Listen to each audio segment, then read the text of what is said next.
প্রথম দেখায় মেয়ে পছন্দ হয়ে যায় পাত্রপক্ষের। 1 টাকাও যৌতুক নেবে না জানায় তারা সেদিনই মেয়েকে ছেলের বউ করে নিয়ে যেতে চায়। তবে মেয়ের বাবা রাজি হয় না। সে ছেলের বাড়িঘর ফ্যামিলি সম্পর্কে খোঁজখবর নিয়ে বিয়েতে আগাতে চায়। ছেলের পরিবারও রাজি হয়ে যায় মেয়ের বাবার কথায়। মেয়ের বাবাকে দাওয়াত দিয়ে যায় ছেলের বাবা। যথারীতি 1 সপ্তাহ পর মেয়ের বাবা তার ভাই ভাতিজাকে সাথে নিয়ে ছেলের বাড়িতে যায়। ছেলের বাড়িঘর ফ্যামিলি সম্পর্কে খোঁজখবর নেওয়ার পর বিয়েতে মত দেয়। কিন্তু তখন ছেলের বাবা জানায়, আমরা যৌতুক চাই না, ছেলেকেও কিছু দিতে হবে না, কিন্তু মেয়েকে স্বর্ণের চেন আর হাতের বালা দিতে হবে, আর আমরা ছেলের বউ সাজিয়ে নিয়ে আসব। মেয়ের বাবা তাতেও রাজি হয়ে যায়, যেহেতু ছেলের আর পরিবারের ব্যাকগ্রাউন্ড ভালো। ছেলের ভালো জব আছে, স্যালারিও বেশ মোটা অঙ্কের। বিয়ের ডেট ফিক্সড করে মেয়ের বাবা, চাচা, ভাই বাড়ি ফিরে আসে। মেয়ের নাম তানিয়া সুলতানা, বাবা মায়ের বড় মেয়ে। ছোট একটা বোন আছে তামান্না তমা, ভাই নেই। তানিয়া এবার এসএসসি পরীক্ষা শেষ করেছে, রেজাল্ট বের হয়নি এখনো। ছোট বোন ক্লাস 8-এ পড়ে, আর ছেলের নাম আরাফ আহমেদ, বাবা মায়ের মেজ ছেলে। বড় ভাই আছে আমান আহমেদ, ছোট ভাই আদনান আহমেদ। সবার ছোট বোন মরিয়ম আক্তার। সপ্তাহ পর গরু জবাই করে বিশাল অনুষ্ঠান করে মেয়ের বিয়ে দেন তন্ময় ইসলাম। আত্মীয় স্বজনে বাড়ি ভর্তি, সকলের কোলাহল গমগমে পরিবেশ।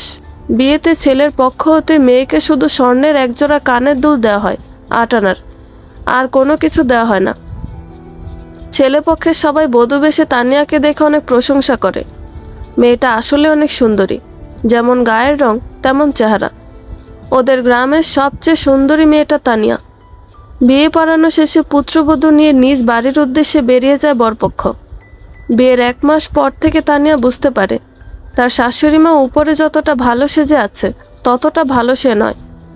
ওর কাছে এসে বড় ছেলের বউয়ের নামে সমালোচনা করে, আবার বড় বউয়ের কাছে গিয়ে ওর নামে সমালোচনা করে।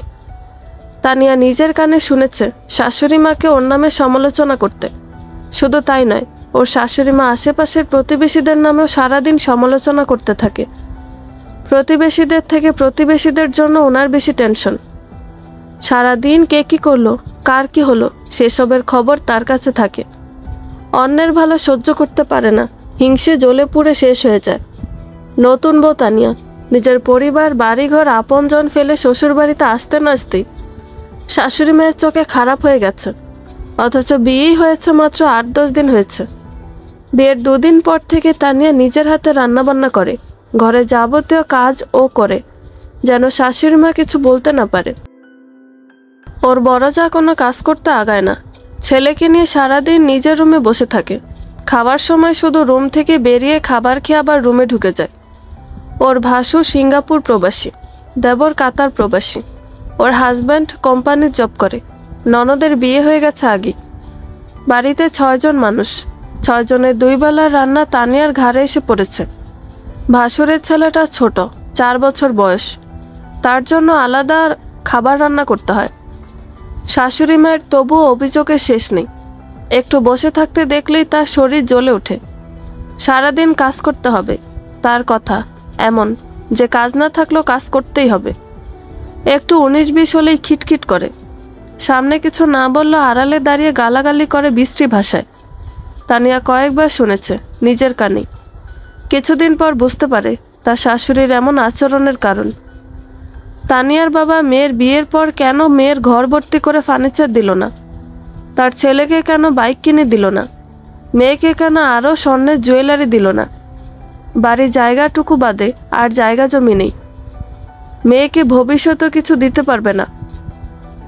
এই বিষয়গুলো নিয়ে সারা দিন গুজুর গুজুর ফুসুর ফুসুর করে। তানিয়ার সাথে খারাপ ব্যবহারও করতে শুরু করে। অথচ তারা তানিয়ার বাবার সামর্থ্য অবস্থা দেখেছি তানিয়াকে বউ করে এনেছে। তানিয়ার বাবার ইনকাম উপযুক্ত বড় ছেলে নেই, তার একার ইনকামে পরিবার চলে, তার অডেল সম্পদও নেই। নিজের সামর্থ্য অনুযায়ী মেয়েকে স্বর্ণের চেন, হাতের বালাসহ আরও অনেক কিছু দিয়েছেন। তানিয়া শুনেছে ওর বড় জায়ের বাবার বাড়ি থেকে বড় জায়গা একটা কানা করি সুতোও দেয়নি। অথচ তাকে কিছু বলার সাহস পায় না শাশুড়ি। তবুও চুপচাপ সব কিছু সহ্য করে যায় তানিয়া। কারণ ওর হাজব্যান্ড অনেক ভালো একজন মানুষ। এই অল্প দিনের মধ্যেই তানিয়াকে অনেক ভালোবেসে ফেলেছে। মানুষটা শান্ত স্বভাবের, সেই সাথে মনের দিক থেকে অনেক ভালো। তার কোনো অভিযোগ নেই তানিয়াকে নিয়ে, বরং অনেক খুশি তানিয়াকে নিজের বউরূপে পেয়ে। একটু লাজুক প্রকৃতির ছেলেও বটে। তানিয়া ওর হাজব্যান্ডকে ভালোবেসে ফেলেছে। তার কেয়ারিং মনোভাব তানিয়াকে মুগ্ধ করে। সকালে অফিসে চলে যায়, ফিরতে ফিরতে সন্ধ্যার আগে আগে ফেরে। সারাদিন তানিয়ার শাশুড়ি আর বড় জায়ের সাথেই থাকতে হয়। বড় যা ভীষণ চালাক চতুর মহিলা। তানিয়ার সাথে মিষ্টি মিষ্টি কথা বলে নিজের আর ছেলের সব কাজ ওকে দিয়ে করিয়ে নেয়। নিজে সারাদিন বসে বসে ফোনের স্ক্রিনে ডুবে থাকে। মাঝখানে অনেকগুলো দিন পেরিয়ে যায়। তানিয়ার আর ওর হাজব্যান্ডের মধ্যে গভীর সম্পর্ক গড়ে উঠেছে। তানিয়া বলতে পাগল ওর হাজব্যান্ড। অনেক রোমান্টিকও বটে লোকটা। আগের মতো আর লাজুকতা নেই। বউকে একা পেলেই যখন তখন চেপে ধরে চুমু খায়। তানিয়া রাগারাগি করলেও লাভ নেই। সে নিজের মর্জির মালিক। সে এমন সময় চেপে ধরে যখন কারো আসার কোনো সম্ভাবনা নেই। রাগারাগি করলে আরাফের পাগলামিগুলো ভালো লাগে তানিয়ার। সব মেয়েই চায় এমন একজন লাইফ পার্টনার। কিন্তু এইসব কিছুর মাঝে তানিয়ার ভীষণ খারাপ লাগে শাশুড়ি মায়ের কথাগুলো। এমনভাবে সে কথাগুলো বলে যে তানিয়ার কলিজা ফেটে যায়। কিছু বলতেও পারে না, সহ্য করতে পারে না। তবুও চুপ করে থাকে, কাউকেই বলে না। যখন ওর বাবা মাকে তুলে গালাগালি করে তখন তানিয়ার মরে যেতে ইচ্ছে করে। তার বিশ্রী ভাষা তানিয়ার কানে গরম সীসা ঢালার মতো লাগে। যখন ফকিন্নির বাচ্চা বলে গালি দেয় তখন তানিয়া চিৎকার করে বলতে ইচ্ছে করে, আপনারা তো আমার বাবা মায়ের অবস্থা দেখে আমাকে এনেছিলেন। দেখতে গিয়ে আমাকে বউ করে নিয়ে আসার জন্য উতলা হয়ে উঠেছিলেন। তাহলে এখন এত অভিযোগ কেন? কেন আমার সামনে আমার বাবা মাকে তুলে গালাগালি করেন? আমাকে বকতে গেলে কেন আমার 14 গোষ্ঠীকে টেনে আনেন? বলতে ইচ্ছে হলো, বলতে পারে না তানিয়া। বললেই শাশুড়িমা বলবে, বিয়ে হয়েছে মাত্র কয়েক মাস হয়েছে, তাতেই মুখে মুখে তর্ক করে। তখন আরও বেশি বেশি গালাগালি করবে। তানিয়া সকাল থেকে রাত পর্যন্ত বাড়ির যত কাজ করতে পারে তাই করে। রান্না করা, থালা বাসন ধোয়া, ঘর মোছা, শ্বশুর শাশুড়ির কাপড় চোপড় ধুয়ে দেয়। তবুও নাকি তানিয়া কোনো কাজ করে না। অথচ তানিয়ার বড় যা কোনো কাজ করে না। তবুও তাকে কিছু বলার সাহস পায় না শাশুড়ি। কারণ তাকে কিছু বললেই সে সাথে সাথে তার হাজব্যান্ড আমানকে সব বলে দেয়। আর আমান ফোন করে মায়ের সাথে রাগারাগি করে। ছেলের ভয়ে কিছু বলার সাহস করে না শাশুড়ি আসমা বেগম। মেজ ছেলের বউ চুপচাপ শোনে, কাউকে কিছু বলে না। আরাফের কাছে অভিযোগ করে না কখনো। সেজন্যই আরও সাহস পায় আসমা বেগম। আরাফ ও মায়ের এইরূপ সম্পর্কে অবগত নয়। ওর সামনে আসমা বেগম দুধে দোয়া তুলসী পাতা। তার মতো ভালো শাশুড়ি দুনিয়ায় আর দুটো নেই। এই কারণে আরও কিছু বলে না তানিয়া আরাফকে। বললেও হয়তো আরাফ বিশ্বাস করবে না, বা মায়ের সম্পর্কে এমন কিছু জানতে পারলে কষ্ট পাবে। কারণ আরাফ ওর মাকে অনেক বেশি ভালোবাসে। দিনের পর দিন শাশুড়ি মায়ের মানসিক অত্যাচার মুখ বুজে সহ্য করে যায় 19 বছর বয়সী তানিয়া। নিজের ভেতরের কথাগুলো কাউকে বলতে পারে না। বাবা মাকে কিছু বলে না, কারণ তারা শুনলে কষ্ট পাবে, টেনশন করবে। আরাফকেও কিছু বলে না। হাজার মন খারাপের মাঝেও মুখে হাসি ফুটিয়ে থাকে। সারাদিনের কষ্টগুলো বিলীন হয়ে যায় আরাফের ভালোবাসা পেয়ে। আরাফ ওকে অসম্ভব রকমের ভালোবাসে। মাঝে মধ্যে ওর মুখ দেখে জিজ্ঞেস করে, কি হয়েছে?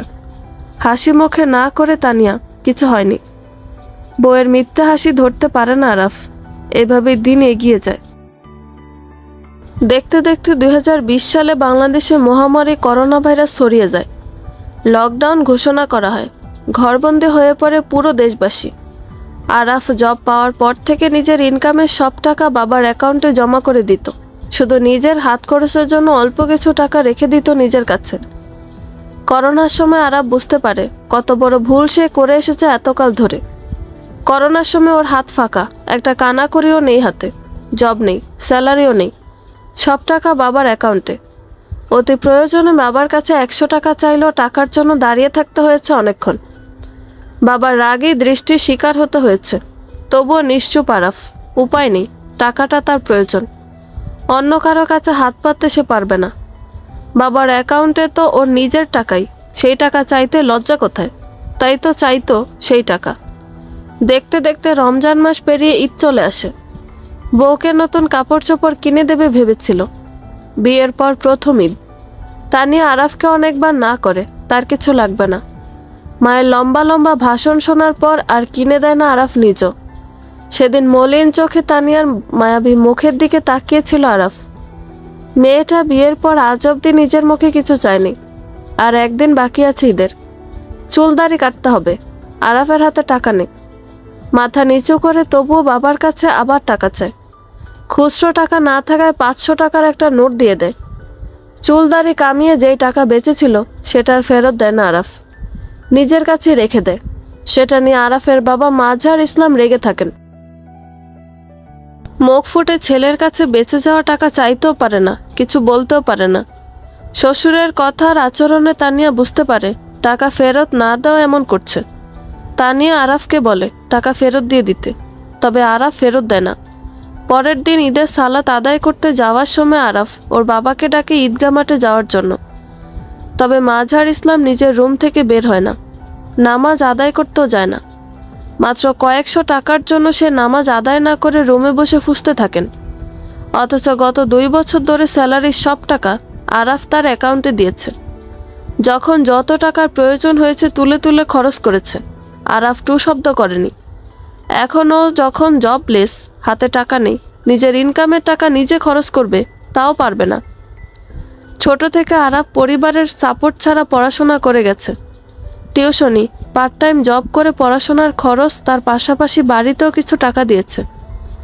বাড়ির সবাই চেয়েছে আরাফ পড়াশোনা করে সময় অপচয় না করে বিদেশে চলে যাক, কিন্তু আরাফ যায়নি।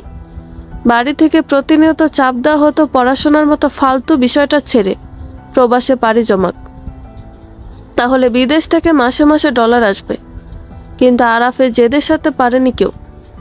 আরাফ নিজের প্রচেষ্টা এত দূর এসেছে, আর এখন জবলেস থাকায় বাবার কাছে হাত পেতে পেতে 200 করে টাকা নিতে হচ্ছে।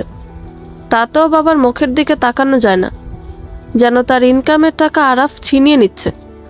তাদের ধারণা আরাফের কাছে টাকা থাকা সত্ত্বেও আরাফ ওনাদের কাছে চায়। আরাফ বেতনের সব টাকা তাদের দেয় না। শ্বশুর শাশুড়ির গালাগালি কানে ভেসে আসে তানিয়ার। ওর জন্যই নাকি আরাফ টাকা ফেরত দেয়নি, ওই নাকি দিতে নিষেধ করেছে। ঈদের একটা দিনও শ্বশুর শাশুড়ির কথার আঘাত থেকে রেহাই পায় না তানিয়া। তানিয়ার 2 চোখ বেয়ে গড়িয়ে পড়ে উষ্ণ গরম নোনা জল। ঈদের দিনটা মন খারাপই কেটে যায় তানিয়ার। আরাফও বুঝতে পারে সব কিছু, তবুও চুপ করেই থাকে। ঈদের দিন কোনো ঝামেলা, রাগারাগি, রেষারেষি চায় না। আরাফ বরাবর শান্তিপ্রিয় মানুষ। ঈদের পরের দিন ছোট বোন মরিয়ম আসে জামাই নিয়ে বাবার বাড়িতে ঘুরতে। সেই সুবাদে ভালো মন্দ রান্না করতে বলে আসমা বেগম। রান্নার জন্য সকল কিছু গুছিয়ে দেয় তানিয়া। আজ বড় যা রান্না করবে। যেদিন মাংস, পোলাও, বিরিয়ানি বা ভালো মন্দ রান্না করা হয় সেদিন বড় যা রান্না করে নিজের পছন্দ মতো। তবে তাকে সব কিছু গুছিয়ে দিতে হবে রান্নার জন্য। সে শুধু রান্নাটাই করবে, অন্য কিছু না। শাশুড়ি ব্লেন্ডারে ব্লেন্ড করা মশলা দিয়ে রান্না করা খাবার খাবেন না। তার পাটায় বাটা মশলা ছাড়া তরকারি ভালো লাগে না। বেশি করে বেটে ফ্রিজে রেখে দিলেও ভালো লাগে না। রোজ রোজ টাটকা বাটতে হবে, তারপর রান্না করতে হবে সেই মশলা দিয়ে। বাধ্য হয়ে তানিয়া রোজ রোজ শিলপাটায় মশলা বাটে। আজকেও মশলা বেটে পেঁয়াজ, মরিচ সহ রান্নার সব উপকরণ গুছিয়ে দিয়ে বড় জায়ের পাশে দাঁড়িয়ে রইল। বড় যা রান্না চাপায় চুলায়, আর তানিয়া এটা সেটা এগিয়ে দেয়। রান্না শেষে তানিয়া সব গুছিয়ে রাখে ডাইনিং টেবিলে। নোংরা অপরিষ্কার থালা বাসন, হাঁড়ি পাতিল, সসপ্যান, কড়াই, ফ্রাই প্যান ধুয়ে শুকোতে দেয়। বড় যা রান্না শেষ করে নিজের রুমে চলে গেছে। রান্নাঘর পরিষ্কার করে মুছে রেখে গোসল করতে যায় তানিয়া। 2টোর পরপর ডাইনিং রুমে উপস্থিত হয় সবাই। ঝক ভরে পানি এনে টেবিলে রাখে তানিয়া। আসমা বেগম, মেয়ের জামাই মাঝহার ইসলাম আর আরাফকে খাবার বেড়ে দেন। বড় যা নিজের ছেলের জন্য দেখে দেখে ভালো ভালো মাংস, ডিম, পোলাও প্লেটে বেড়ে নিয়ে নিজের রুমের দিকে এগিয়ে যায়। যেই পরিমাণ খাবার বেড়ে নিয়ে গেছে সেই খাবার তার ছেলে 3 বারে খেয়েও শেষ করতে পারবে না। স্ত্রীকে রেখে খেতে ইচ্ছে না করলেও মুখ বুজে খেয়ে নেয় আরাফ। যেহেতু মা ভাবি খায়নি, তাদের সাথেই খাবে। 4 জন খাওয়া শেষ করে টেবিল থেকে উঠে বসার রুমে চলে যায়। তানিয়া এটো প্লেট বাটি নিয়ে ধুয়ে নিয়ে আসে। বড় যা খালি প্লেট হাতে নিয়ে নিজের রুম থেকে বেরিয়ে আসে। খাবার বাড়ার সময় দেখা যায় অল্প তরকারি আছে, খাসির মাংস পুরোটা শেষ, একটা ডিমও নেই। দুটো মাছ ভাজা পড়ে আছে প্লেটে, অথচ জনপ্রতি 1 পিস করে ডিম সিদ্ধ করে ভাজা হয়েছিল। মাছও জনপ্রতি দিয়েও দুটো বেশি ছিল। খাসির মাংস ছিল 1 কেজি, গরুর মাংস ছিল 1 কেজি, দেশি মুরগির রোস্টের শুধু ঝোল পড়ে আছে বাটিতে। সেসব দেখে বড় জায়ের মুখের রং পরিবর্তন হয়, রাগ হলেও চুপ রইল। 3 জনের প্লেটে পোলাও বেড়ে দেয় বড় যা। মাছ দিতে গিয়ে দোটানায় ভোগে, তবু একটা শাশুড়ি মেয়ের প্লেটে দিয়ে অন্যটা নিজে অর্ধেক নেয়, বাকি অর্ধেক তানিয়াকে দেয়। শাশুড়ি মাকে বলে তরকারি বেড়ে দিতে। সে বড় বউয়ের প্লেটে দেখে দেখে মাংস তুলে দেন, নয়তো বড় বউ সিঙ্গাপুর খবর পাঠিয়ে দেবে। এমনিতেই খাসির মাংস, রোস্ট আর ডিম শেষ। মেজ বউয়ের প্লেটে দিতে গিয়ে আর কিছুই থাকে না দেখা যায়। নেড়ে চেড়ে তেল, হাড্ডি আর একটা টুকরো দিয়ে প্লেটের এক পাশ ভর্তি করে দেন। তিনি গরুর মাংস খান না, নিজের জন্য একটা বাটিতে আলাদা করে খাসির মাংস তুলে রেখেছিলেন। সবটুকু তরকারি নিজের প্লেটে ঢেলে নেন একেবারে। চুপচাপ খায় সবাই। বড় যা ছোট যার প্লেটের দিকে তাকায়। তার হয়তো একটু খারাপ লাগলো, মেয়েটা সকাল থেকে খেটে খুঁটে সব কিছু গুছিয়ে দিল, অথচ ওর জন্যই কিছু নেই। নিজের প্লেট থেকে বড় একটা টুকরো তুলে দেয় ছোট জায়ের প্লেটে। তানিয়া নিতে না চাইলেও জোর করে দেয়, সে তো ছেলের জন্য বেশি বেশি নিয়েছিল। ছেলে যে অর্ধেকও খায়নি সবাই জানে, বাকিটা তো সে নিজেই খেয়েছে। তাই হয়তো ছোট জাকে একটা টুকরো তুলে দিল। খাঁটি দুধের অল্প করে পায়েস রান্না করেছিল, 1 চামচ পায়েস পড়ে আছে বাটিতে। খাওয়া শেষ করে পায়েসের বাটি নিয়ে ফ্রিজে রেখে দেয় বড় যা, তার ছেলেকে পরে খেতে দেবে। প্লেট বাটি গুছিয়ে ধুয়ে রেখে দেয়। টেবিল পরিষ্কার করে নিজের রুমে যাওয়ার জন্য আগাতেই বড় জায়ের ডাক কানে ভেসে আসে। নিজের রুমে না গিয়ে বড় জায়ের রুমের দিকে এগিয়ে যায়। ভেতরে প্রবেশ করে দেখে বড় যা বেডে বসে রাগে ফোঁসফোঁস করছে। বুঝতে পারে তার রাগের কারণ। ঘন্টার পর ঘন্টা ধরে আগুনের সামনে দাঁড়িয়ে গরম সহ্য করে রান্না করলো, অথচ খাওয়ার সময় খাবার নেই। শাশুড়ি প্রত্যেকবার এমন করেন, এমনিতে তো ভালো মন্দ রান্না করতে দেন না কখনই। ভীষণ কৃপণ তিনি, মেপে মেপে দেন রান্না করার জন্য। আর যখন মেয়ে আর মেয়ের জামাই বাড়িতে আসে, তখন বিভিন্ন ভালো ভালো আইটেম রান্না করতে দেন, আর খাওয়ার সময় সব খাবার তাদের প্লেটে তুলে দেয়।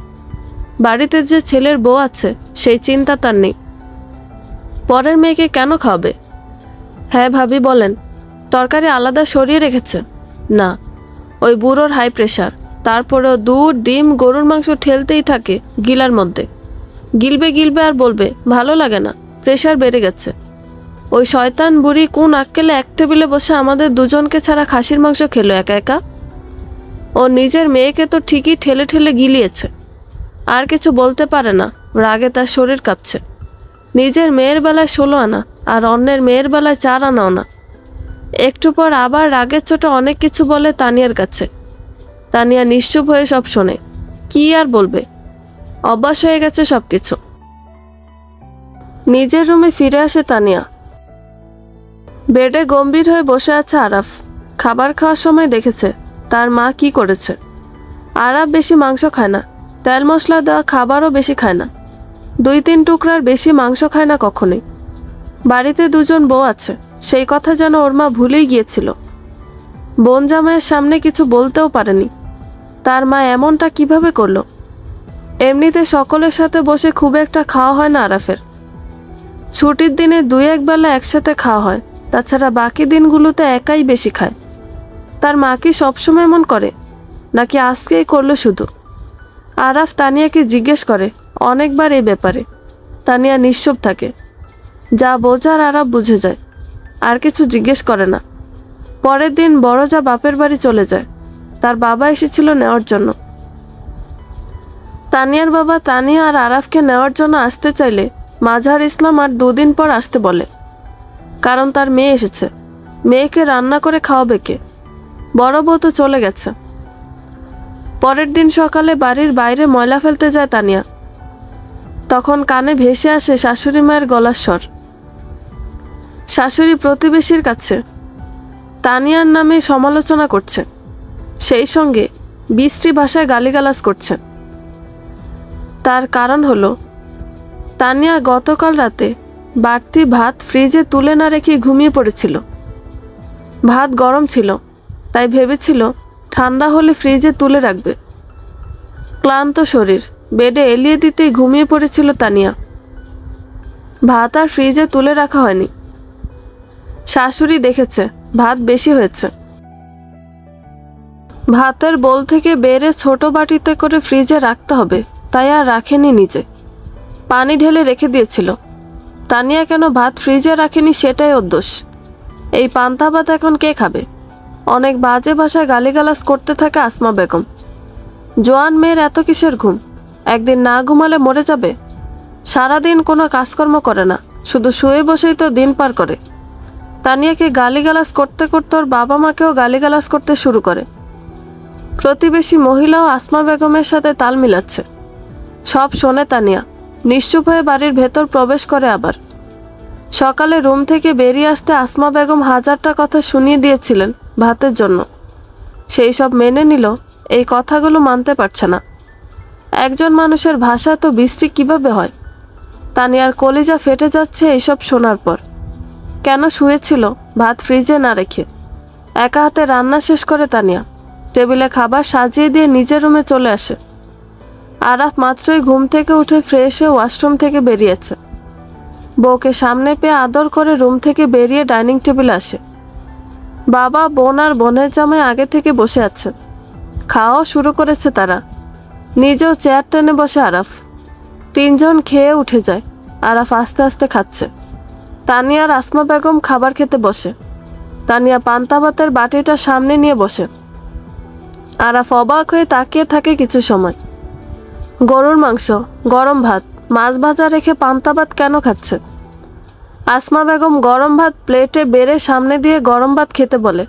পান্তা ভাত খেতে নিষেধ করে বারবার। আরাফ নিজেও নিষেধ করে। সামনে থেকে পান্তা ভাতের বাটি সরিয়ে নেওয়ার চেষ্টা করে, তবে তানিয়া ছাড়ে না। আরাফের হাত সরিয়ে দিয়ে খেতে থাকে এক মনে, একটা কথা বলে না। আরাফও আর কিছু বলে না। বুঝতে পারে নিশ্চয় ওর মা এমন কিছু বলেছে যার জন্য তানিয়া পান্তা ভাত খাচ্ছে। আসমা বেগম বারবার নিষেধ করতেই থাকে পান্তা ভাত খেতে। তানিয়া তার দিকে চোখ তুলে তাকায়ও না পর্যন্ত। কিছুক্ষণ আগে যা যা বলেছে সেই সব শোনার পর এই গরম ভাত আর তানিয়ার গলা দিয়ে নামবে না। পান্তা ভাত নষ্ট হবে বলেই তো এত কথা। পান্তা ভাতই খাবে। বউকে পান্তা ভাত খেতে দেখে আরাফের গলা দিয়ে আর খাবার নামতে চায় না। তবুও খাবার নষ্ট হবে বলে জোর করেই পানি দিয়ে গিলে খায়। রুমে প্রবেশ করতে আরাফ তানিয়াকে জিজ্ঞেস করে পান্তা ভাত খাওয়ার কারণ। 10-12 বার জিজ্ঞেস করার পরেও বলে না কিছু তানিয়া। আরাফও নাছোড় বান্দা, শেষ পর্যন্ত না পেরে সব বলে দেয় তানিয়া। তার মা কি কি বলেছে সকালে সব শোনার পর কিছু সময় চুপ হয়ে থাকে আরাফ। কষ্ট হয়, খারাপ লাগে। তানিয়াকে সান্ত্বনা দেওয়া ছাড়া আর কিছুই করার নেই ওর কাছে। মাকে কিছু বলতে গেল উল্টো তানিয়ার দোষ হবে। বলবে তানিয়া তার ছেলেকে উস্কে দিয়েছে তার বিরুদ্ধে। সাফ সাফ না করবে এইসব কিছুই বলেনি সে। কয়েকদিনেই বেশ চিনে গেছে নিজের মাকে। ওর কাছে ওর বউয়ের নামে সমালোচনা করে এখন। আরাফ রাগ দেখালে আর কিছু বলে না।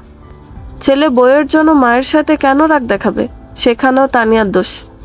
তানিয়া তার ছেলেকে কালো জাদু করেছে, তাই ছেলে বউ পাগল। এই কথা শুনেছে তানিয়া প্রতিবেশীকে বলার সময়। আসমা বেগম মনে করেন তার 2 ননদ দেবরের বউ আর যাদের সে দেখতে পারে না তারা তাদেরকে কালো জাদু করে। সে মনে প্রাণে এটাই বিশ্বাস করে। ননদ দেবরের বাড়ি থেকে খাবার কিছু দিলেও না খেয়ে সব খাবার ফেলে দেয়। বাড়ির অন্য কাউকেও খেতে দেয় না। কত শত প্লেট খাবার যে ময়লার পুকুরে ফেলেছে হিসেব নেই। এইসবের হিসেব তো একদিন দিতেই হবে। পরের দিন আরাফ মাজার ইসলামের কাছে 2000 টাকা চায়। মুখের ওপর মাজার ইসলাম বলেন টাকা নেই আমার কাছে। টাকা কেন থাকবে না? শেষ হয়ে গেছে। ব্যাংকে তো আছে। ব্যাংকেও নেই। কেন, কি হয়েছে এত টাকা? আমার টাকা কি হয়েছে সেটার হিসেব আমি তোকে কেন দেব? তোমার টাকার কথা তো আমি বলিনি। আমি বলেছি সোনালী ব্যাংকের কথা। সেখানে তো আমি টাকা রেখেছি। কে বলেছে সেখানে তোর টাকা? আমার অ্যাকাউন্টে আমার টাকা। ব্যাংকে আমি রেখেছি, আমি উত্তোলন করেছি। আমার টাকা আমি খরচ করেছি। তোর কি? ওই টাকা তুমি রেখেছিলে? হ্যাঁ, আমি রেখেছিলাম। তোর টাকা হলে এখন 2 টাকা ব্যাংকে রেখে দেখা। আরাফ কিছু না বলে নিজের রুমে চলে আসে। আরাফের থমথমে মুখ দেখে তানিয়া বুঝতে পারে কিছু হয়েছে। জিজ্ঞেস করলেও কিছু বলে না আরাফ। ওয়াশরুমের দিকে যেতে যেতে বলে, ব্যাগ গুছিয়ে তৈরি হয়ে নাও, একটু পর বের হব। বেলা তখন 12টা। আরাফেরা শ্বশুর শাশুড়ির কাপড় চোপড় বিছানার চাদর ধুয়ে ছাদে শুকাতে দিয়ে আসে। মাথা ঘুরছিল, তাই একটু শুয়েছিল। হঠাৎ ঝলমলে আকাশে কালো মেঘের আবির্ভাব ঘটে। আসমা বেগম ড্রয়িং রুমে দাঁড়িয়ে চিল্লাচিল্লি শুরু করে। তানিয়া দ্রুত রুম থেকে বেরিয়ে ছাদে গিয়ে কাপড় চোপড় সব নিয়ে আসে। বিকেলের রান্নাও একা হাতেই করে। মাগরিবের আজানের আগে আগে বিশ্রী ভাষায় বড় গলা করে গালিগালা শুরু করে আসমা বেগম। চ্যাংরা মেয়ের কিসের জন্য দিনের বেলায় শুতে হবে? ওর কিসের আলসেমি? সারাদিন কি কাজ করে? তানিয়া আর ওর মাকে এমন সব ভাষায় গালি দেয় যা এখানে প্রকাশ করা যাবে না। ফকিন্নির বাচ্চা এইসব তো বলেই, সাথে এর চেয়ে বিশ্রী ভাষায় গালিগালাজ করে যা হয়তো পৃথিবীতে আর কেউ বলেনি কখনো। মুখ দিয়ে যা আসে তাই বলে গালিগালাজ করে। ছোট চাচি শাশুড়ি এসেছিল, সেও শুনে সব কিছু। বাড়িতে তখন মাজার ইসলামও ছিল, সেও নিজের বউকে কিছুই বলে না, নিশ্চুপ হয়ে সব শোনে তানিয়া। টু শব্দ না করে রাতের খাবার খেয়ে নিচের রুমে চলে যায়। না খেলেও আবার গালিগালাজ শুনতে হবে। এখন না খেলেও পরে তো খেতেই হবে, সেজন্য খাবারের সাথে রাগ দেখিয়ে লাভ নেই। রাতে আরাফ বাড়িতে আসলে তার মা অভিযোগের ঝুলি খুলে বসে। তখন সেখানে বড় যা শাশুড়ি ছিল। আরাফের সামনে তানিয়ার বাবা মা তুলে গালিগালাজ করে। বারবার থামাতে চেয়েও থামাতে পারে না আরাফ। কি হয়েছে জিজ্ঞেস করলে বলে, দুপুরে ছাদে কাপড় চোপড় শুকাতে দিয়ে সে সাউয়া ছড়িয়ে শুয়ে পড়েছে। আকাশে যে মেঘ করেছে বৃষ্টি হবে সেদিকে নজর নেই। বড় যা বলে, কয়টা কথা শুনিয়েছি, তাই এখন তেজ দেখিয়ে নিজের রুমে গিয়ে শুয়ে রয়েছে একা একা। আরও অনেক কিছু বলে। আরাফ সেদিকে কান দেয় না। মায়ের দিকে তাকিয়ে বলে, ছাদ থেকে কাপড় চোপড় এনেছে কে? তানিয়া। সকালে রান্না করেছে কে? তানিয়া। বিকেলে রান্না করেছে কে? তানিয়া।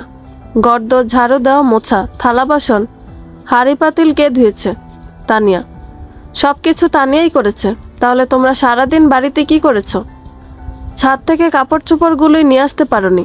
সব কিছু তানিয়া করেছে, তারপরে ওকে কিভাবে বকাবকি করেছো? আবার আমার কাছে বিচারও দিচ্ছ? ওকে কি মানুষ মনে হয় না তোমাদের? ওকে কি রোবট মনে হয় তোমাদের? ওর বয়স বা কত? 20 বছর হয়নি এখনো। এত অভিযোগ কেন তোমাদের? কিছু বলতে পারে না আসমা বেগম। তানিয়া খেয়েছে শুনেছে, তাই আরাফ নিজেও খাবার বেড়ে খেয়ে রুমে চলে আসে। রুমে এসে দেখে রুম অন্ধকার করে শুয়ে আছে তানিয়া। ঘুমিয়ে গেছে নাকি কাঁদছে। ফোনের টর্চ অন করে ডোর লক করে বেডের কাছে এগিয়ে এসে দাঁড়ায়। বুঝতে পারে তানিয়া ঘুমায়নি। কোনো কথা না বলে বেডে শুয়ে তানিয়াকে বুকে জড়িয়ে ধরে। স্বামীর আলিঙ্গন পেয়ে তানিয়ার কষ্টগুলো বেরিয়ে আসতে চায়। আদর করে, চুমু খায়, মাথায় পিঠে হাত বুলায়, আবার শক্ত করে জড়িয়ে ধরে। তারপর জিজ্ঞেস করে তার মা কি কি বলেছে। অল্প কিছু কথা বলে, বাকিগুলো আর বলতে পারে না। আজ ভীষণ কান্না পাচ্ছে। কান্নার কারণে কথাগুলো বের হচ্ছে না ভেতর থেকে। আরাফ শক্ত করে জড়িয়ে ধরে বকে, তারপর বলে, তুমি তো জানোই মা পাগল, মাথা খারাপ। সুস্থ মস্তিষ্কের কোনো মানুষ এমন কিছু বলতে পারে না কখনোই। কি করব বলো? কত কিছুই তো বলি তাকে, কোনো কথাই তো শোনে না। আমাকেও তো বিশ্রী ভাষায় গালিগালাজ করে মাঝে মধ্যে, অথচ নির্বোধ মানুষ বুঝতেই পারে না সে নিজেই নিজেকে গালিগালাজ করে। কিছু না বলে স্বামীর বুকে মুখ গুজে গুমড়ে গুমড়ে কাঁদে তানিয়া। স্ত্রীর কান্না আরাফেরও বুক ফেটে যায়। এই বাড়ির মানুষদের কিছু বলে লাভ নেই, কিছু বললেই তারা উল্টো মানে বের করে। মাঝখানে কয়েকদিন পেরিয়ে যায়। প্রেগনেন্সি টেস্ট করে জানতে পারে তানিয়া প্রেগনেন্ট। বাড়ির সবাই ভীষণ খুশি। তানিয়া প্রেগনেন্ট হবার কয়েকদিনের মধ্যেই আরাফ পুনরায় জবে জয়েন করে। বাড়ির সব কাজ তখনও তানিয়াকে দিয়েই করায়। বড় যা নিজের রুমে বসে বসে সারাদিন ফোনে ডুবে থাকে। বিভিন্ন ছেলেদের সাথে চ্যাটিং করে, কলে কথা বলে। নিজের ছেলের খেয়ালও রাখে না ঠিকমতো। তানিয়াকে ঘুরে ফিরে বলে খাইয়ে দিতে, ওয়াশরুমে গেলেও ওকেই ফ্রেশ করে দিতে হয়। শ্বশুর শাশুড়ির কাপড় চোপড় কোনোদিন ধুয়ে দেয় না, রুম মুছে দেয় না, বিছানার চাদর ধুয়ে দেয় না, কোনো কাজই করে না। অশান্তি যেন না হয় সেজন্য তানিয়া নিজেই সব কাজ করে দেয়। বাড়িঘর ঝাড়ু দেওয়া, মোছা, রান্না করা, সকলের খেয়াল রাখা, যত্ন করা সব একাই করে তানিয়া। না করে উপায় নেই, আসমা বেগমের বিশ্রী ভাষা শুনতে হবে নয়তো।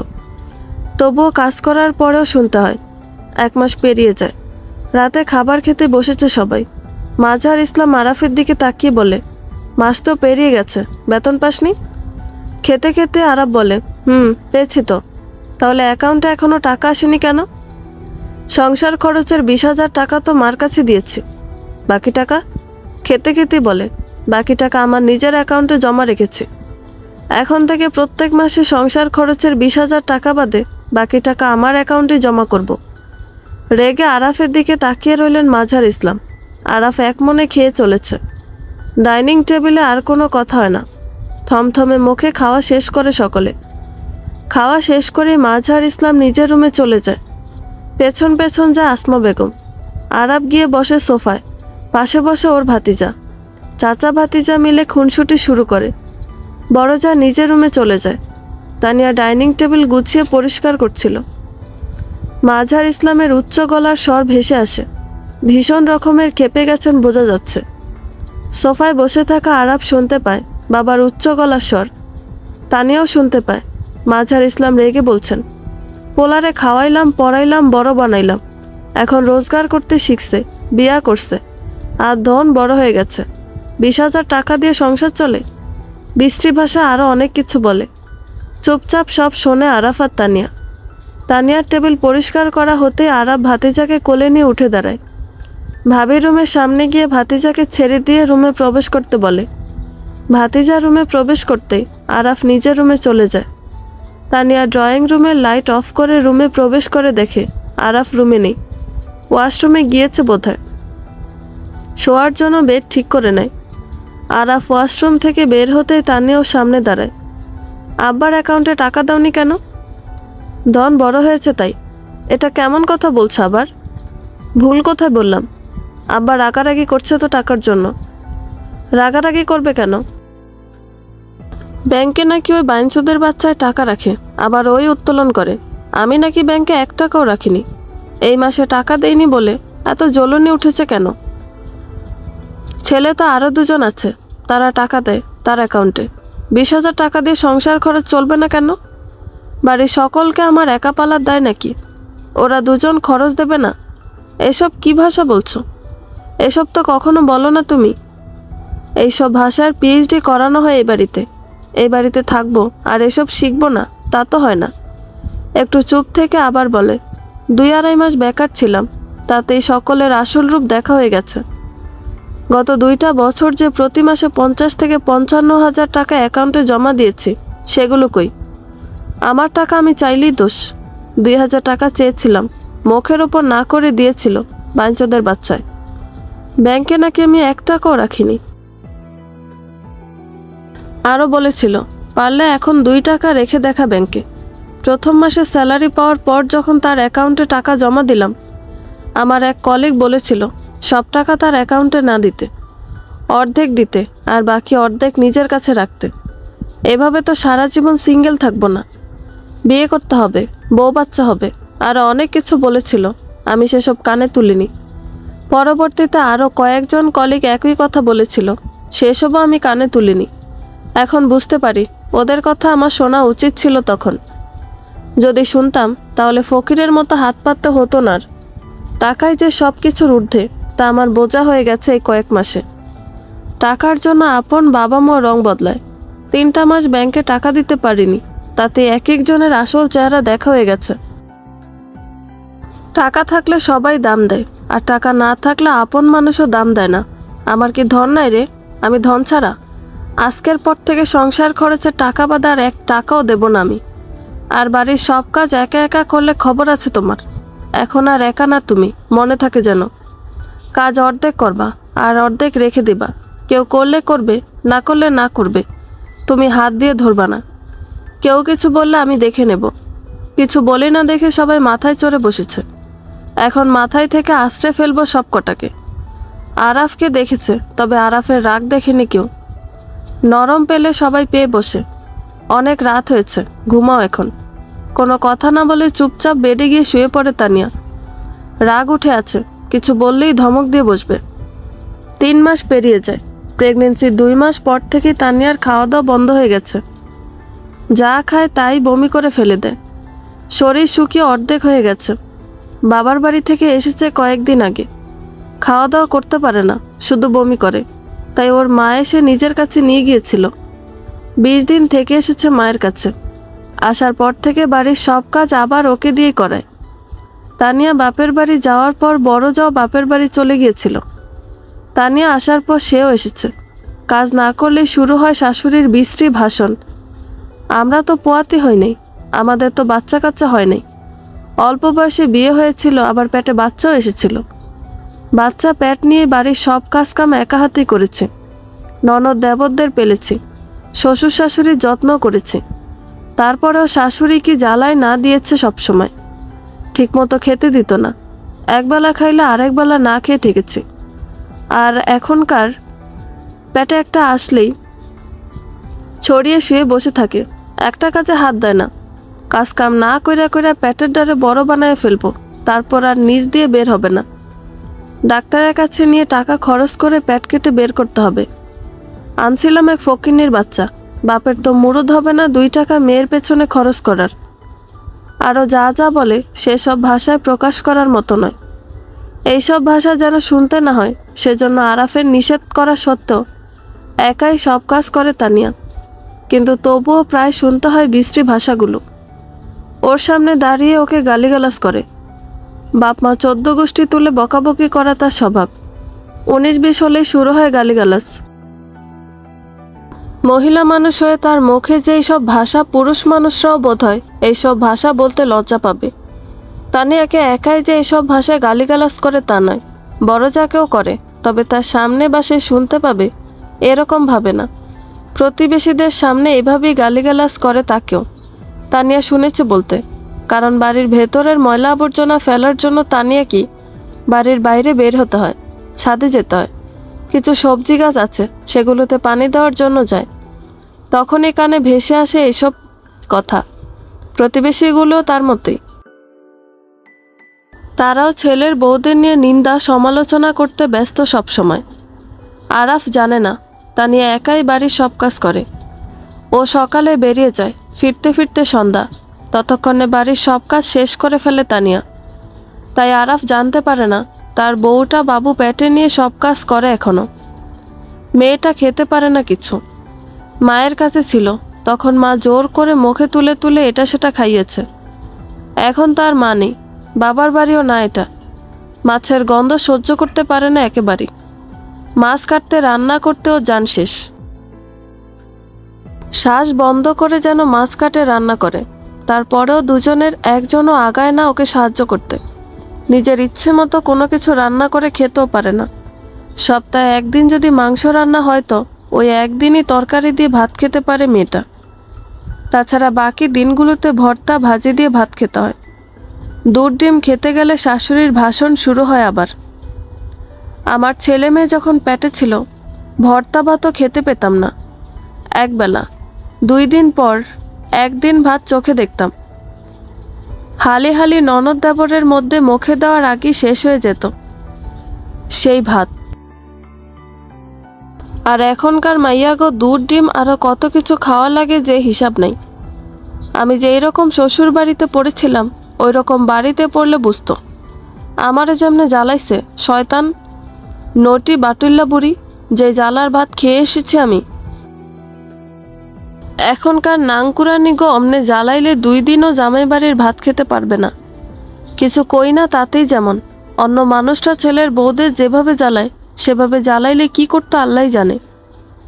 শাশুড়ির মুখে এমন কথা শোনার পর থেকে দুধ ডিম খাওয়ার রুচি হয় না তানিয়ার। আরাফ এনে দিলেও খায় না।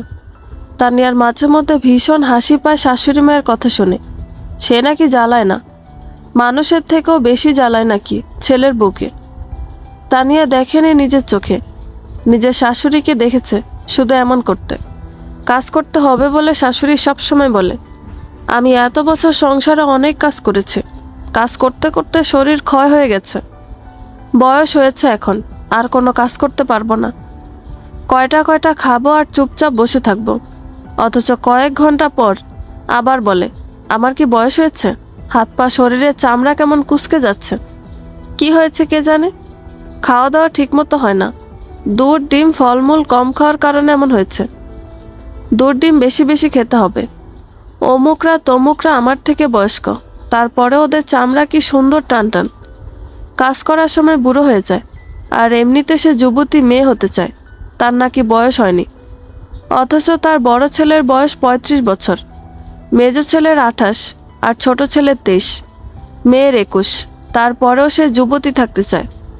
৫০ বছর পার করে গেল, হাত পা শরীরের চামড়া কুঁচকাবে না। আগের দিন দুপুরে শুধু আলু ভর্তা দিয়ে ভাত খেয়েছে তানিয়া। রাতেও সকলের খাওয়ার পর শুধু আলু ভর্তা দিয়ে ভাত খেয়েছে। এক টেবিলে বসে সকলের সাথে এখন আর খাবার খায় না তানিয়া। সবাই মাছ দিয়ে ভাত খায়। সেসবের গন্ধ নাকে আসলে বমি আসে তানিয়ার। রান্নাটাই করা অনেক কষ্টের।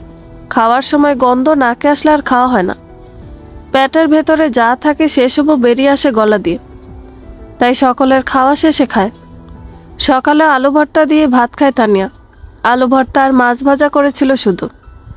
মাছ তো তানিয়া খেতে পারে না, তাই ভর্তা দিয়ে খায়। আরাব ভর্তা ভাজি দিয়ে খেয়ে অফিসে চলে গেছে। বড় জায়ের মা এসেছেন আজকে একটু আগে, তাই দুপুরে ভালো মন্দ খাবার রান্না হবে। রান্না সব কিছু গুছিয়ে দেয় তানিয়া। বড় যা রান্না করবে আজ তার মায়ের জন্য। ২ রকমের মাছ রান্না হবে এখন, মাংস রান্না হবে বিকেলে। তানিয়া নিষ্পলক চোখে তাকিয়ে থাকে রান্নার জন্য রাখা মাছগুলোর দিকে। ও কি খাবে দুপুরে? একটানা ৩ বেলা ভর্তা ভাত খেয়েছে, এখন আর ভর্তা ভাত খেতে ইচ্ছে করছে না। এখন গলা দিয়ে নামবেও না ভর্তা ভাত। ডালও নেই, শেষ হয়ে গেছে। খেয়াল হয় শুটকি মাছ আছে ছোট ছোট, ফ্রিজে লাউ শাকের ডগা আর ডাঁটা আছে কয়েকটা। সেগুলো বের করে বেছে বেছে কেটে নেয়। তখন রান্নাঘরে প্রবেশ করে বড়জা। তার পেছনে পেছনে আসে তার মা। একটু পর শাশুড়ি আসমা বেগমও আসেন। লাউ শাকের ডগা ডাঁটা দেখে বললেন, ওগুলো বের করেছো কেন? শুটকি দিয়ে রান্না করব। কেন? আমি কি খাবো দুপুরে, সেজন্য রান্না করব। সেটা দিয়ে কত যায়? 2 বেলা ভর্তা ভাত খাওয়া যায় না? সকালে একবার ভর্তা ভাত খেয়েই সেটা শুকিয়ে গেছে। 2 পদের মাছ রান্না হচ্ছে, দেখো না? সব কিছু একবারে ঢুকানোর চিন্তা। বাপের বাড়ি থেকে এনে খাও এত খেতে ইচ্ছে করলে। চিল্লিয়ে চিল্লিয়ে কথাগুলো বলেন আসমা বেগম। তারপর গজগজ করতে করতে গালিগালাজ করতে করতে চলে যান রান্নাঘর থেকে। কোনো কথা না বলে কেটে রাখা ডগা ডাঁটাগুলো পলিথিনে ভরে ফ্রিজে তুলে রেখে দেয় তানিয়া। গল গল করে 2 চোখ বেয়ে গড়িয়ে পড়ে পানি। উল্টো দিক ফিরে দাঁড়িয়ে চোখের পানি মুছতে থাকে, কিন্তু অবাধ্য চোখের পানি আবার বেরিয়ে আসে। মেয়ে হয়ে জন্মানোটাই কি ভুল, দোষের? বড় জাহার তার মাও থমথমে মুখে দাঁড়িয়ে আছে। রাতের খাবার খেয়ে উঠেছে সবাই। রাতের খাবারটা পেট ভরে খেয়েছে তানিয়া। বাপের বাড়ি থেকে আসার পর আজকে পেট ভরে খেলো, সাথে তৃপ্তিও পেয়েছে। আর যাই হোক, বড় যা মাংস ভালো রান্না করে, তাছাড়া অন্য কিছু ভালো রান্না করতে পারে না। আরাফের খাওয়া বাকি আছে। সন্ধ্যার পর বাড়ি থেকে বেরিয়েছে, এখনও ফেরেনি। কখন ফিরবে কে জানে। আরাফের বড় বদভ্যাস হলো প্রায় রাতে এশার নামাজের আগে বাড়ি থেকে বেরিয়ে যায়। নামাজ আদায় করে ফেরে 10টার পর। বন্ধুদের সাথে না ঘুরলে তার ভালো লাগে না। আর বন্ধুগুলো হয়েছে আরাফের। সন্ধ্যার পর থেকে কলের ওপর কল করতে থাকে বাড়ি থেকে বের হওয়ার জন্য। না হলে গেটের সামনে দাঁড়িয়ে গলা ছেড়ে ডাকতে থাকে। এই রাতের বেলা বাড়ির বাইরে থাকার জন্য বাবা মা আর তানিয়ার কাছে বকা খেয়েছে অনেক, কিন্তু ওর পরিবর্তন নেই। 2-3 ঘন্টা বাড়ির বাইরে থাকবেই রাতে। আবার কখনো কখনো এশার নামাজ আদায় করে বাড়ি ফিরে আসে। ছুটির দিন ছাড়া পরিবারের সাথে আরাফের খাওয়া খুব কমই হয়। অফিসের জন্য সকালে তাড়াহুড়ো করে একা একাই খায়, দুপুরে খায় ক্যান্টিনে, আর রাতে মাঝে মধ্যে সকলের সাথে খায়, তো আবার মাঝে মধ্যে একা একা খায় বাহির থেকে এসে। কখনো কখনো তানিয়া খাবার বেড়ে দেয়, তো কখনো আবার বেড়ে রেখে ঘুমিয়ে যায়। ক্লান্ত থাকায় বেশি রাত জাগতে পারে না। আবার কখনো কখনো আরাফ নিজেই বেড়ে খায়। সকলের সাথে না খাওয়ার কারণে আরাফ তানিয়ার খাবারের দিকে খুব একটা খেয়াল রাখতে পারে না। তবে প্রতিদিন জিজ্ঞেস করে কি কি খেয়েছে, দুধ ডিম খেয়েছে কিনা। না খেয়েও স্বীকার করে তানিয়া।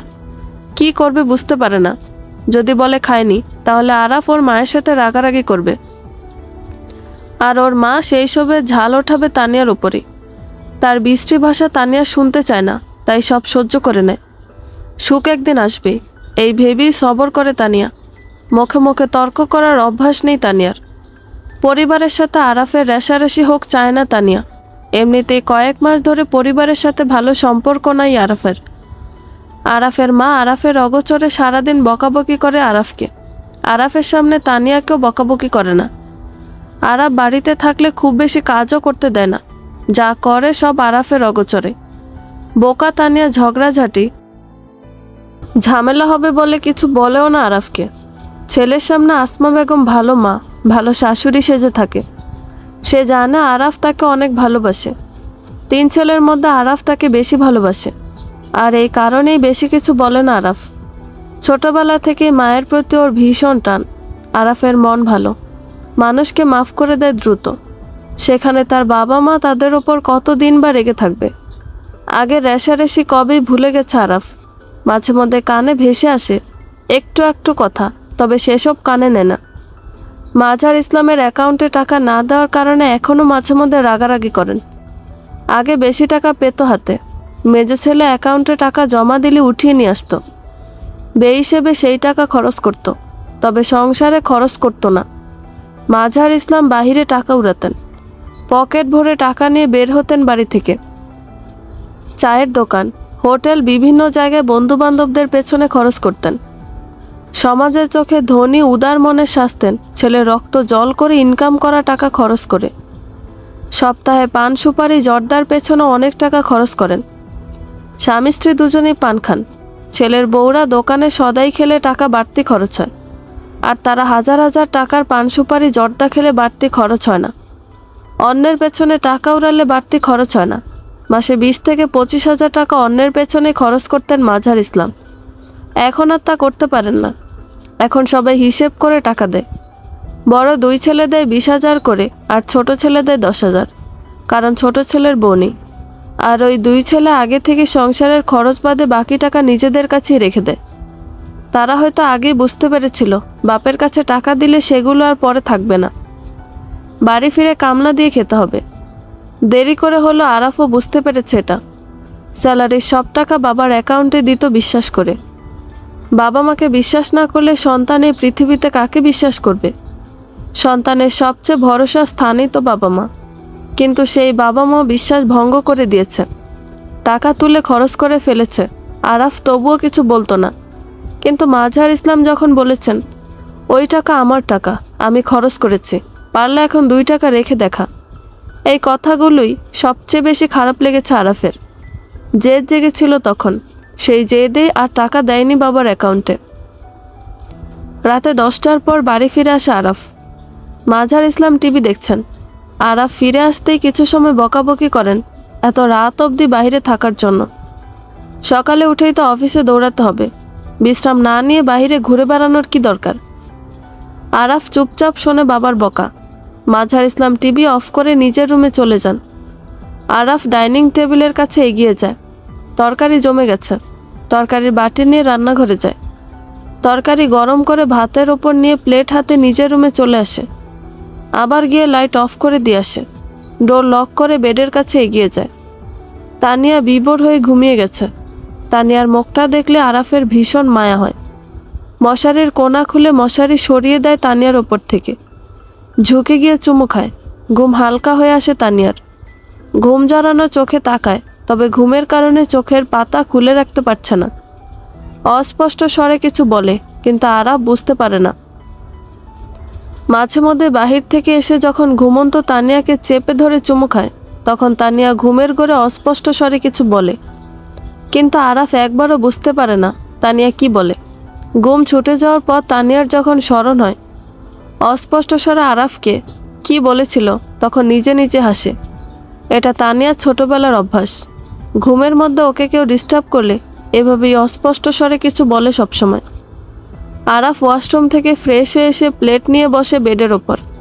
প্লেট পাশে রেখে টেনে উঠায় তানিয়াকে। দুলতে দুলতে বসে থাকে তানিয়া, জানা আরাফ এখন কি করবে। নিজে খাবে, সাথে ওকেও খাওয়াবে। অনেক আগে থেকে আরাফ এটা করে। যেদিন বড় মাছ বা মাংস রান্না হতো, আর আরাফ রাত করে বাড়ি ফিরত। সেদিন ও এভাবেই তানিয়াকে টেনে তুলে খাইয়ে দিত আর নিজেও খেত। এখন যেহেতু তানিয়া মাছ খেতে পারে না, তাই মাংস রান্না হলে জোর করে নিজের সাথে খাওয়ায়। আজকেও তার ব্যতিক্রম নয়। তানিয়া না করলেও শোনে না আরাফ। ঘুমে দুলতে দুলতে খায় তানিয়া। অর্ধেকের বেশি মাংস তানিয়া কি খাওয়ায়। বেশি করে বেড়ে নিয়ে এসেছিল তানিয়ার জন্য। পানি খাইয়ে মুখ মুছিয়ে দিতেই তানিয়া শুয়ে পড়ে। বেচারি ছোট থেকেই ভীষণ ঘুম কাতুরে। আগে তো পড়তে বসলে বইয়ের উপরেই ঘুমিয়ে যেত সন্ধ্যার পরপর। ওর মা কোনোভাবে ওকে রাতের খাবার খাওয়াতে পারতো না সেদিন। খাইয়ে দিলেও খেত না। ঘুমের ঘরে মাকে ধমকাধমকি করত, অস্পষ্ট স্বরে অনেক কিছু বলতো। আর প্লেট গ্লাস রেখে হাত ধুয়ে এসে মশারি টাঙিয়ে নেয়। আবার লাইট অফ করে তানিয়াকে জড়িয়ে ধরে ঘুমিয়ে যায়। দিন আগায়। তানিয়ার পেট উঁচু হয়ে উঠছে। শীতের আগমন ঘটেছে এখন। সকালবেলা 8টার আগে তানিয়াকে রুম থেকে বের হতে দেয় না আরাফ। চেপে ধরে নিয়ে শুয়ে থাকে। মা ভাবি যখন ওঠে না, তাহলে ওর বউ কেন উঠবে? অফিসের সময় শোয়া থেকে উঠে দ্রুত ফ্রেশ হয়ে বেরিয়ে যায় খাবার না খেয়ে। তারপর তানিয়া রান্না করে। খেতে খেতে সকালের খাবার খেতে অনেক দেরি হয়ে যায়। আরাফ রুমে টোস্ট, বিস্কুট, কেক হাবিজাবি এনে রাখে। সকালে নিজে খায়, তানিয়াকেও জোর করে খাওয়ায়। বাকি সবাই নিজেরা এনে খেলে খাবে, না খেলে না খাবে। ওর ঠেকা পড়েনি সবাইকে এনে খাওয়ানোর। টাকা দেয়, যার যারটা কিনে এনে খাক। তবে মাঝে মধ্যে মায়া করে মাকে বিস্কুট এনে দেয়। যদি ওর বাবাও নিয়ে আসে রোজ, তবু আরাফ এনে দেয়। ভাতিজাকে দোকানে নিয়ে গিয়ে খাওয়ায়, তবে ভাবিকে এনে দেয় না। ভাবির ওপর ভীষণ রাগ ওর। তানিয়ার শাশুড়ি আসমা বেগম বড় মুখ করে সবসময় বলেন, তার 3 ছেলের 1 ছেলেরও মেয়ে হবে না। 3 ছেলে শুধু ছেলেই হবে। তানিয়া বা বড় যা বলে না কিছু। আল্লাহ তাআলা যা দেন দেখা যাবে পরে। মাঝহার ইসলাম সবসময় বলেন তানিয়ার মেয়ে হবে। বাবু পেটে এসেছে শোনার পর থেকে তিনি এই কথাই বলেন যে তানিয়ার মেয়ে হবে। এত কনফিডেন্স নিয়ে বলার কারণ জিজ্ঞেস করলে মাঝহার ইসলাম বলেন, আমি তানিয়াকে একটা ডিম খাইয়েছি কালো মুরগির। তানিয়া হেসে বলতো, কালো মুরগির ডিম খেলেই মেয়ে হয় নাকি? না, কিন্তু তোমাকে আমি যে ডিম খাইয়েছি সেটা কালো মুরগির ডিম হলো, সাধারণ ডিম ছিল না। তুমি দেখে নিও, তোমার মেয়েই হবে। তানিয়া শ্বশুর জাদুমন্ত্র জানেন, কবিরাজি করেন সে। তার কাছে অনেক মানুষ আসে এসব করানোর জন্য। হয়তো ব্ল্যাক ম্যাজিকও করেন, তবে শিওর না। আবার কারো ক্ষতিও করে না, ভালোর জন্যই করেন এসব। তবে ব্ল্যাক ম্যাজিক তো ব্ল্যাক ম্যাজিকই। এইসব কুফরি কালাম করা হারাম। এখন আল্লাহ তাআলা ভালো জানেন সে কি করেন। আরাফ বিশ্বাস করে না এসব। ওর সামনে ওর বাবা এসব করে না, করলে রাগারাগি করে আরাফ। আগের থেকে তানিয়ার বমি কমে গেছে। এখন আর আগের মতো বমি হয় না। তবে মাছ খেতে পারে না এখনো। আগের চেয়ে কিছুটা সাহস হয়েছে এখন। শাশুড়ি 2-1টা কথার উত্তর দেয়, তাই বেশি কিছু বলে না এখন। ডর ঢুকেছে যদি আরাফকে বলে দেয়, কিন্তু তানিয়ার আড়ালে বকাবকি গালিগালাজ ঠিকই করে। তানিয়ার কানে ভেসে আসে মাঝে মধ্যে, কারণ তানিয়ার শাশুড়ি নিচু গলায় কথা বলতে পারে না, বড় গলা করে বলে, আর তানিয়ার কানে ভেসে আসে। বাড়িতেও গজগজ করে, তবে সেসব এখন আর গায়ে মাখে না বেশি। স্বাস্থ্য বেড়েছে আগের চেয়ে তানিয়ার। শ্বশুর আগের চেয়ে কিছুটা ভালো হয়েছে। তানিয়াকে এটা সেটা এনে দেয় খাওয়ার জন্য। বড় যাকেও এনে দেয়। খাওয়া দাওয়া নিয়ে কষ্ট করে না এখন নিজের যা খেতে ইচ্ছে করে সেটাই রান্না করে খায়। যদিও খাওয়ার প্রতি এখনও তানিয়ার আগ্রহ নেই। জোর করে খায় বাবুর সুস্থতার জন্য। 6 মাস হলো পেট সেই অনুযায়ী বড় হয়নি। এখনও রান্না করা, থালা বাসন ধোয়া তানিয়াকেই করতে হয়। ও না ধুলে থালা বাসন হাঁড়ি পাতিলের মধ্যে কেউ হাত দেয় না। মাঝে মধ্যে বড় যা রান্না করে, তবে থালা বাসনে হাত দেয় না। শ্বশুর শাশুড়ির সেবা যত্ন তানিয়াকেই করতে হয় এখনো। শ্বশুরের কাপড় চোপড় ময়লা হয়ে স্তূপ জমে যায়, হাত দেয় না কেউ। শাশুড়িও নিজের কাপড় চোপড় ধোয় না, জমা করে রেখে দেয়। বড় যা তো ওইসব কাপড় চোপড়ের মধ্যে জীবনেও হাত দেবে না, ওকেই ধুতে হয়। তবে আরাফ নিজের কাপড় চোপড় এখন নিজেই ধুয়ে দেয়। তানিয়ারগুলো ধুয়ে দিতে চায়, কিন্তু তার আগে তানিয়া নিজেই ধুয়ে দেয়। হাজব্যান্ডকে দিয়ে নিজের কাপড় চোপড় ধোয়ানোর মতো মেয়েও না। সময় গড়ায়, তানিয়ার ডেলিভারির সময় হয়ে আসে। সকাল থেকেই মাজা আর পেটে হালকা হালকা ব্যথা করছিল। সেই ব্যথা নিয়ে সবাইকে সকালে রুটি বানিয়ে খাইয়েছে। তানিয়ার পাশে দাঁড়িয়ে আরাফ রুটি খায় ডিম ভাজি দিয়ে। জোর করে কয়েকবার তানিয়ার মুখেও পুড়ে দেয়। তানিয়াকে অস্বাভাবিকভাবে নড়াচড়া করতে দেখে বেশ কয়েকবার জিজ্ঞেসও করে কি হয়েছে। কিছু হয়নি বলে ব্যাপারটা উড়িয়ে দেয় তানিয়া। 20 দিন আগে তানিয়াকে নিজের কাছে নিয়ে যাওয়ার জন্য এসেছিল তানিয়ার বাবা মা। জোর করে নিয়ে যেতে পারেনি আরাফের কারণে। ও কিছুতেই তানিয়াকে যেতে দেবে না। সবাই রাজি হলেও আরাফ কোনোভাবেই রাজি হয় না। গতবার যখন তানিয়া বাবার বাড়ি গিয়েছিল তখন 20-25 দিন থেকে এসেছিল। ওই সময়টা তানিয়াকে নিয়ে আজেবাজে স্বপ্ন দেখত আরাফ। ঘুম থেকে লাফিয়ে লাফিয়ে উঠত। কখনো কখনো ভয়ে আতঙ্কে চোখ দিয়ে পানি বেরিয়ে আসত। তানিয়াকে কল করে রাগারাগি করত চলে আসার জন্য। নিতে যেতে চাইলেও তানিয়া না করত, আরও কয়েকদিন পর আসবে। তখন থেকে ভয়ে আতঙ্কে দিন কাটা আরাফের। রাতে ঠিকভাবে ঘুমোতে পারত না। মনের মধ্যে ভয় কাজ করত তানিয়াকে হারিয়ে ফেলার। আরাফের কারণে মেয়েকে রেখে যেতে বাধ্য হন তানিয়ার বাবা মা। মেয়েকে রেখে যাওয়ার সময় তানিয়ার মা কেঁদে উঠেছিলেন। দুপুরে রান্না করার জন্য বড় যা আসে রান্নাঘরে। বরাবরের মতো সব কিছু গুছিয়ে দেয় তানিয়া। ইতস্তত করেও বড় জায়ের কাছে বলে নিজের বর্তমান অবস্থা সম্পর্কে। বড় যা আবার বলেন শ্বশুরের কাছে, কারণ শাশুড়ির কাছে বললে সে পুরো মহল্লায় ছড়িয়ে দেবে। আরাফ বাড়িতে নেই, একটু বেরিয়েছে। শ্বশুর একজন ডাক্তারের পরামর্শ নেন। তিনি তানিয়াকে হসপিটালে নিয়ে যেতে বলেন এখনই। যদিও তানিয়ার পেইন উঠেনি তখনও। শাশুড়ির কানে পৌঁছাতেই সে বড় ননদকে ডেকে নিয়ে আসেন। এমনিতে ননদদের দেখতে পারে না দুই চোখে। ননদ আবার আরেক মাতব্বর, সে হসপিটালে নিতে নিষেধ করেন। বাড়িতেই নাকি ডেলিভারি হবে। নর্মাল ডেলিভারি করানোর জন্য একজন আত্মীয়কে ডেকে নিয়ে আসে। সে বাড়িতেই নর্মাল ডেলিভারি করায়। অনেকের করিয়েছে। তানিয়ার মায়ের কাছে খবর পাঠানো হয় তানিয়ার অবস্থা সম্পর্কে। তানিয়ার মা মেয়ের সাথে কথা বলেন, মেয়েকে অভয় দেন, কিছু দোয়া দরুদ শিখিয়ে দিয়ে সেগুলো পড়তে বলে অবিরত। বেশি বেশি দোয়া ইউনুস পড়তে বলেন। তানিয়ার বাবা মা ঢাকায় আসার জন্য তাড়াহুড়ো করে তৈরি হয়ে নেন। ছোট মেয়েকে বাড়িতেই রেখে যাবে দেবর ভাসুরের কাছে। রাস্তায় বেরিয়ে কোনো যানবাহন পায় না তানিয়ার বাবা মা, কারণ সেদিন কোনো একটা কারণে হরতাল অবরোধ চলছিল। রেল স্টেশন, বাস স্ট্যান্ড ঘুরে ফিরে বাড়ি ফিরে আসেন বিষণ্ণ হয়ে। টাঙ্গাইল থেকে তো ঢাকা অবধি হেঁটে যাওয়া সম্ভব নয়। একটা সিএনজিও নেই রাস্তায়। রাস্তা পরিবেশ একদম নীরব। বাড়িতে এসে যখন জানতে পারে তার মেয়েকে বাড়িতেই রাখা হয়েছে নর্মাল ডেলিভারি করানোর জন্য, তখন তানিয়ার মা কাঁদতে কাঁদতে মূর্ছা যান। মায়ের মন বলে কথা, মেয়ের কাছেও নেই তিনি। কিছুতেই নিজেকে শান্ত করতে পারেন না। তার ইচ্ছে করছে উড়ে মেয়ের কাছে চলে যেতে। তানিয়ার বাবা কলের ওপর কল করে আপডেট নিতে থাকেন মেয়ের। আরাফের ফোন বাড়িতেই রেখে গেছে। চার্জ ছিল না, তাই চার্জে দিয়ে বেরিয়েছে। এখনও বাড়ি ফেরেনি। পেইন ওঠার জন্য মাতব্বরি করে ফার্মেসি ডাক্তার ডেকে এনে স্যালাইন দেওয়া হয়। যারা ডেলিভারি করাবে তারা ভরসা দেয় কিছু হবে না। অনেক সময় পর বাড়ি ফিরে আসে আরাফ। বাড়ির ভেতর এত মানুষজন দেখে বুঝতে পারে না কি হয়েছে। পরে যখন জানতে পারে কি হয়েছে ভীষণ রেগে যায়। বাড়ির সকলের সাথে রাগারাগি শুরু করে দেয়। তারপর বাড়ি থেকে দ্রুত বেরিয়ে যায় গাড়ি ডেকে আনার জন্য। স্যালাইন দেওয়ার কারণে পুরোপুরি পেইন উঠে গেছে তানিয়ার।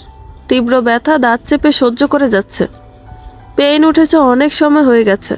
বেবি এখনও জরায়ের মুখ থেকে অনেক দূরে।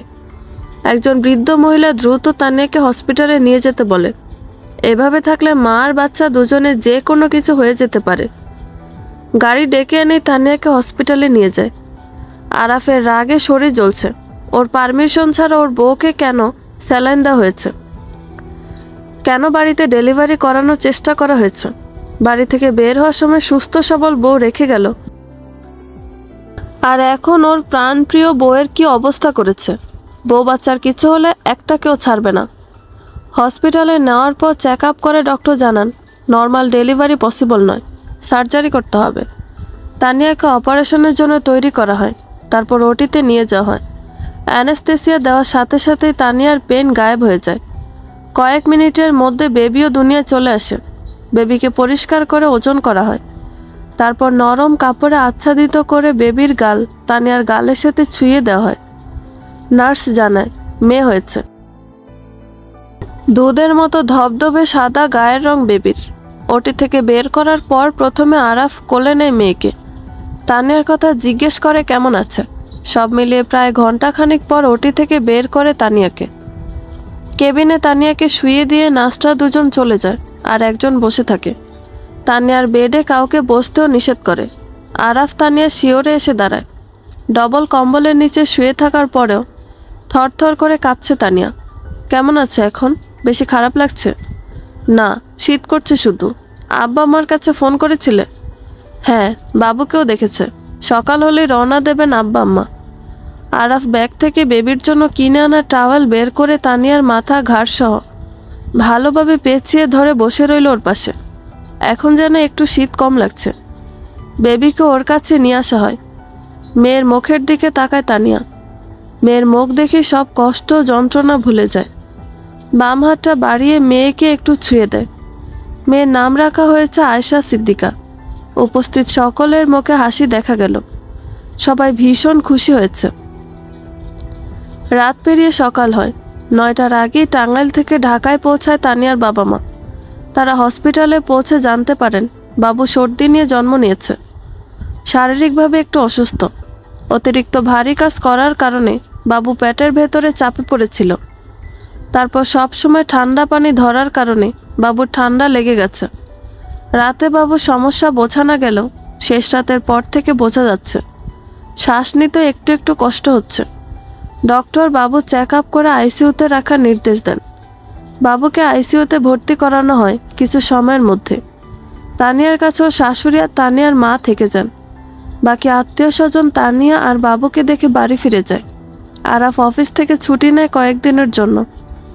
মনে মনে ফুঁসতে থাকে আরাফ, তবে কোনো সিন ক্রিয়েট করে না। বইয়ের উপরেও কিছুটা রাগ হয়। তারপরেও চুপ হয়ে থাকে। যা বলার বাড়ি ফিরে বলবে। মেয়ের সেবা যত্ন করে বাকি সময় আইসিইউর বাইরে বসে থাকেন তানিয়ার মা। ওর বাবা গ্রামের বাড়িতে ফিরে গিয়েছেন বিকেলে। পরের দিন সময় তখন প্রায় দুপুর। কেবিনের বেডে চোখ বন্ধ করে চুপচাপ শুয়ে আছে তানিয়া। ঘুমও পেয়েছে। অর্ধেক ঘুম আর অর্ধেক সজাগ রয়েছে। ওর শাশুড়ি পাশের বেডে বসে আছেন। তানিয়ার মা আইসিইউর বাইরে বসে আছেন। আজকের দিন বাবুকে আইসিইউতে রেখে আগামীকাল রিলিজ দিয়ে দেবে। আগের চেয়ে অনেকটা সুস্থ হয়ে উঠেছে। আরাফ দুপুরের খাবার নিয়ে আসার জন্য বাড়িতে গেছে। ফোনের রিংটোন বেজে উঠতেই চোখ মেলে তাকায় তানিয়া। আসমা বেগম নিজের ফোন রিসিভ করায় পুনরায় চোখ বন্ধ করে চুপচাপ শুয়ে থাকে। আসমা বেগম বোনের সাথে কথা বলার সময় তানিয়ার দিকে তাকান। নিশ্চুপ তানিয়াকে দেখে ভাবেন ঘুমিয়ে গেছে হয়তো। আসমা বেগমের কয়েকটা কথা কানে ভেসে আসে তানিয়ার। মেয়ের জাত থেকে মেয়ে এনেছি বলেই মেয়ে হয়েছে। মায়ের ইয়ে দিয়ে হয়েছে শুধু মেয়ে, আর মেয়ের ইয়ে দিয়ে হয়েছে মেয়ে। তাও তো হয়নি, প্যাট কেটে বের করতে হয়েছে এটার। ফকিনীর বংশ থেকে মেয়ে আনাই ভুল হয়েছে। ওপাশ থেকে কি বলে শোনা যায় না। আসমা বেগমের কত আক্ষেপ ছেলের ঘরে মেয়ে হয়েছে বলে। সে তো বড় মুখ করে বলতো তার 3 ছেলে শুধু ছেলেই হবে, কিন্তু এখন তো মেয়েই হলো। তার কথা মেয়ে কেন হবে? ছেলে জন্ম দিতে হবে। তানিয়া নিশ্চুপ হয়ে শোনে কথাগুলো। ওর মেয়েটা আইসিইউর বেডে রয়েছে। অসুস্থ মেয়েটা। পেটে থাকতে অনেক ভারী ভারী কাজ করতে হয়েছে। না করলেই শুরু হয়েছে শাশুড়ির চ্যাটাং চ্যাটাং কথা, সেই সাথে বৃষ্টি ভাষায় গালি। শাশুড়ি মায়ের আরেকটা কথা শুনতেই ঠোঁটের কোণে হাসির রেখা দেখা যায় তানিয়ার। সেই সাথে চোখের কার্নিশ ঘেঁষে পানি। কথাগুলো ছিল এমন: মেয়ে হয়েছে না, মেয়ে ভিক্ষা করে বিয়ে দেওয়া লাগবে, ভাঙা থালা নিয়ে রাস্তায় বসা লাগবো।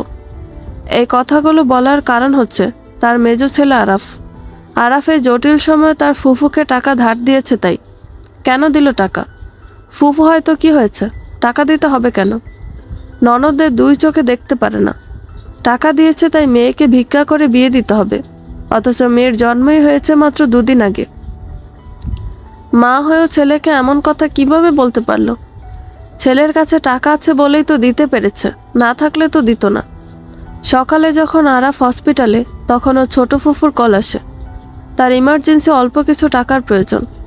2 দিন পরে টাকা ফিরিয়ে দেবে কথা দেয়। আরাফ রাজি হয়ে যায় টাকা দেওয়ার জন্য। সেই সব কথা শুনেছিল আসমা বেগম। তখন থেকে ভেতরে ভেতরে ফুঁসে ফুলে ফেঁপে উঠেছিল। বোনের কাছে আরও অনেক কিছু বলেন।